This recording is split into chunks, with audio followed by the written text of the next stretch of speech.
नवीन वर्षाच्या पार्श्वभूमीवर रोहन पाटील यांनी बदलापुरातील नागरिकांसाठी नवीन दिनदर्शिका भेटीला आणले आहे।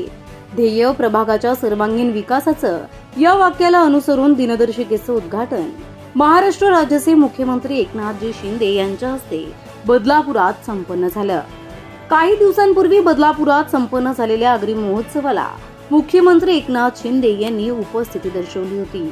यावेळी रोहन पाटील यांच्या दिनदर्शिकेचा उद्घाटन सोहळा मुख्यमंत्री एकनाथ शिंदे यांच्या हस्ते शिक्षक आमदार ज्ञानेश्वर म्हात्रे व शिवसेना शहर प्रमुख वामन म्हात्रे यांच्या हस्ते संपन्न झाला।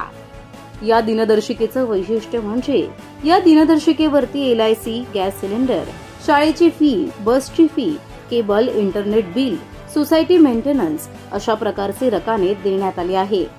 यामध्ये नागरिकांना कोणते बिल बाकी आहेत व कोणते द्यायचे आहेत याची सुद्धा नोंद करता येणार आहे।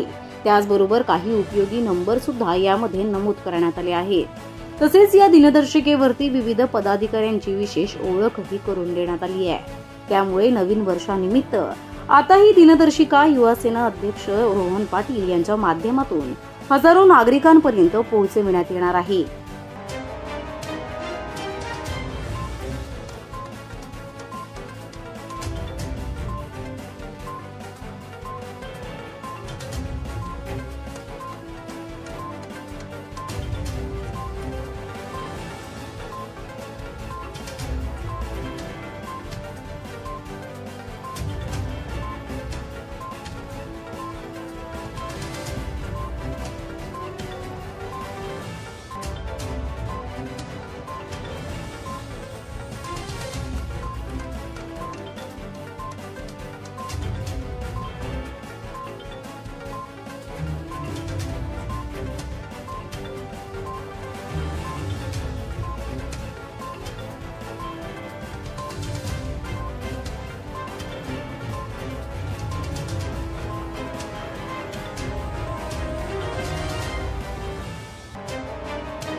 प्रतिनिधी श्रद्धा ठोंबरेसह प्रिया देशमुख, आपले बदलापूर।